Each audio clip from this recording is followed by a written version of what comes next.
very quickly, and then they seem to have a turnover where they're not famous for that long, but someone else steps in. Imagine it's 1976. The radio waves are cluttered with disco rhythms, punk rebellion is brewing in underground clubs, and mainstream rock is riding high on excess. But in Gainesville, Florida, there's a wiry, determined young man with long blonde hair and a burning fire in his chest. His name is Tom Petty, and he doesn't fit neatly into any category. He isn't loud like the punks, polished like the pop stars, or wild like the arena rockers. He's something else entirely. He's a storyteller, a troubadour from the swamps, a man with one foot in the past and the other charging into the unknown. He doesn't just listen to music. He absorbs it, studies it, rewires it inside his brain. And he's about to explode onto the scene with the Heartbreakers and change American rock music forever. What's most fascinating about Petty isn't just his originality, it's how he synthesized the voices of his musical heroes into something entirely his own. He didn't copy them. He communed with them. Each chord, each lyric, each raspy breath on stage echoed someone who came before, and through him, they lived again, filtered through the grit of southern streets and the poetic dust of America's heartland. These weren't just bands he admired. They were his musical compass, guiding him through a career that would span over 4 decades. Today, we're digging into the 6 bands that Tom Petty didn't just love. He lived through them. And the first one might surprise you. Long before Tom Petty ever stepped into a recording studio, he was a teenager lying on his back in a dim bedroom, listening to a staticky AM radio signal that brought faraway lands into reach. One night, a song called Waterloo Sunset came drifting through the static. It was soft, melancholic, and hauntingly beautiful. The band was The Kinks, and to Petty, it sounded like someone had put poetry to music. Ray Davies, the lead singer and songwriter, wasn't just writing catchy British invasion hits, he was telling miniature novels. Petty once said it felt like Davies had made him homesick for a place he'd never even been, London in the 1960s. That emotional power, that ability to transport you, stuck with Petty for life. He became obsessed with the idea that songs could be short, simple, and still carry immense narrative weight. Songs like Dead End Street and A Well-Respected Man weren't just tunes. They were vignettes about life, love, class, and alienation. Petty took that lesson to heart. In fact, studio insiders would later reveal that Petty often played Kinks records during recording sessions, not for inspiration, but for calibration. He wanted to match that same level of character detail and storytelling clarity. When you hear tracks like Into the Great Wide Open or Mary Jane's Last Dance, you're not just hearing a Tom Petty song, you're hearing Ray Davies' fingerprints in the DNA. Davies taught Petty one of his most important musical lessons. The best rock songs aren't necessarily about the singer. They're about the people no one else is writing about, the invisible ones, the underdogs. And when sung well, those stories can become immortal. But while the Kinks gave Petty his narrative voice, it was the Byrds who gave him his sonic identity. If you listen to Petty's early hits, American Girl, Here Comes My Girl, The Waiting, you'll hear that unmistakable, shimmering 12-string Rickenbacker guitar sound ringing through every chorus. That sound was pioneered by Roger McGuinn, leader of the Byrds, and it became Tom Petty's North Star. Petty once called McGuinn's guitar tone like sunlight through stained glass, something ordinary yet holy, and he chased it relentlessly. Members of the Heartbreakers recalled that Petty would spend entire nights tweaking guitar settings, trying to capture that same musical shimmer. But the connection between the two wasn't just technical. The Byrds were a band that fused folk and rock in a way no one had done before, merging Bob Dylan's lyrical depth with Beatles-inspired harmonies. That hybrid of intellect and emotion deeply resonated with Petty, who wanted his music to matter but still sound beautiful. In fact, when Petty finally met McGuinn, it wasn't just a meeting, it was a spiritual moment. He once said it felt like meeting a musical father figure. And in many ways, McGuinn was just that. The Byrds taught Petty how to create music that was ethereal yet grounded, introspective yet universal. They showed him that it was okay to be sensitive in a genre built on rebellion. Most importantly, they helped him find the perfect balance between accessibility and artistry, a tightrope Petty would walk for the rest of his life. Of course, no conversation about musical influence can ignore the Beatles. For Tom Petty, they were the Mount Everest of songwriting, the unshakable standard by which all others were judged. But that reverence came with a cost.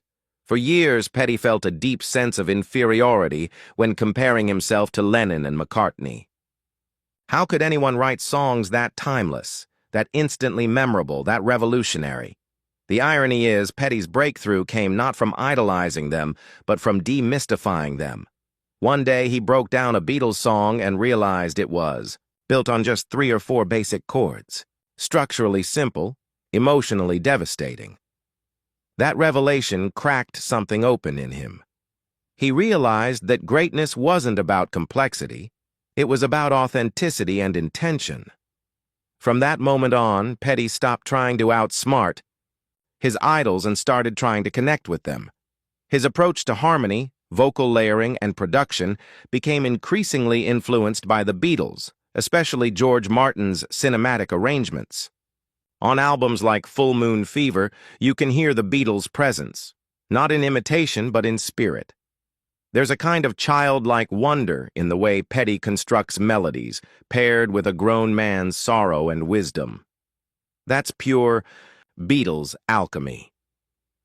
But Petty's relationship with them was never one-dimensional.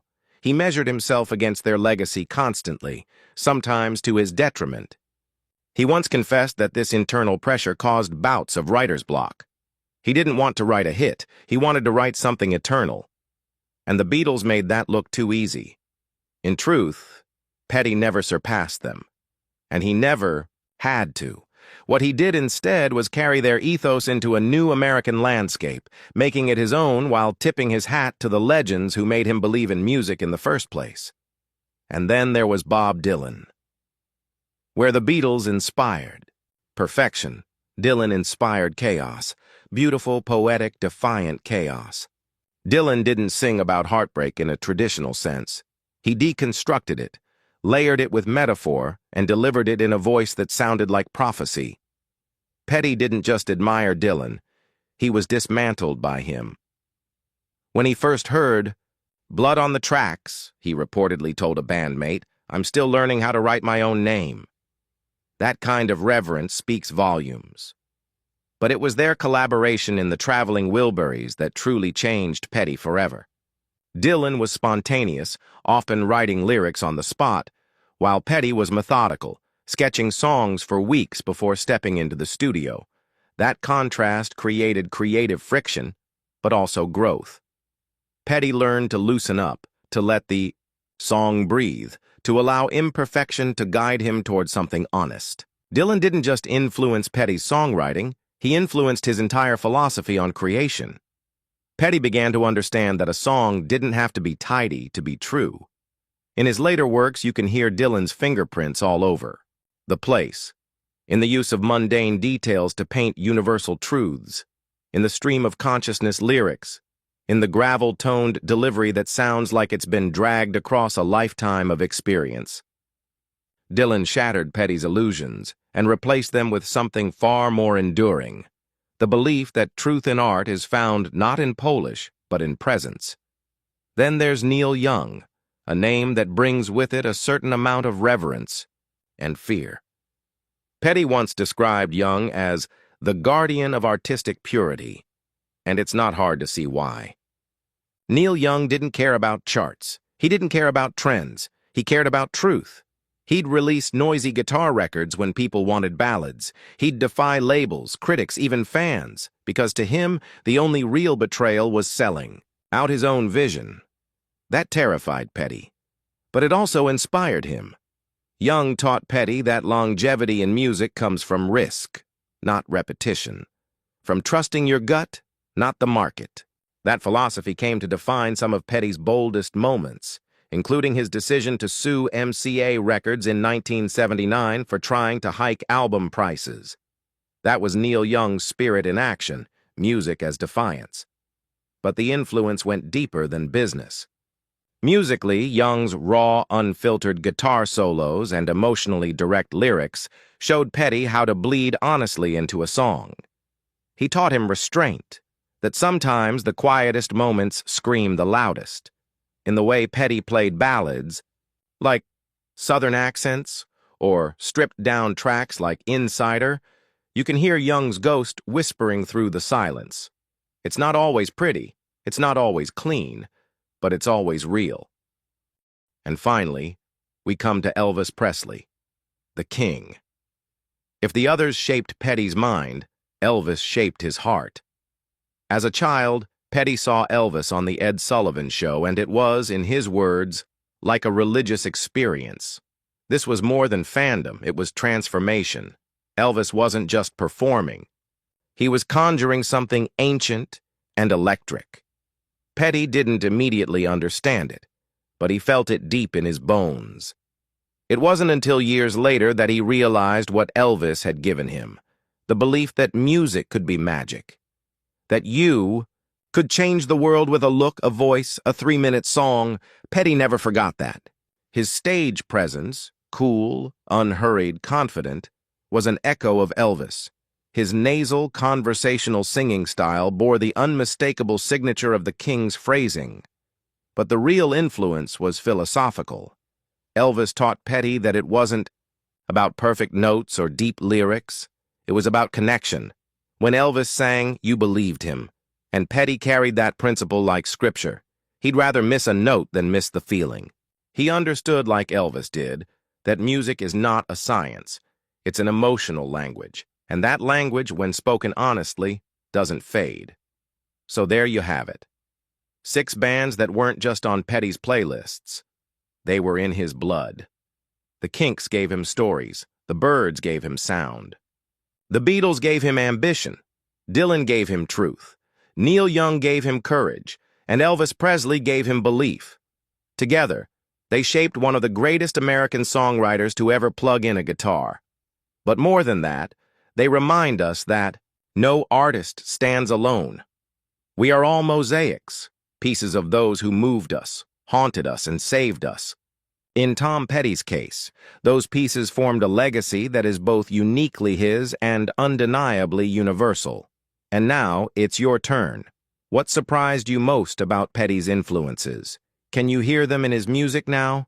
Drop your thoughts in the comments. Hit like if you learned something new, and don't forget to subscribe for more music deep dives that reveal the soul behind the sound.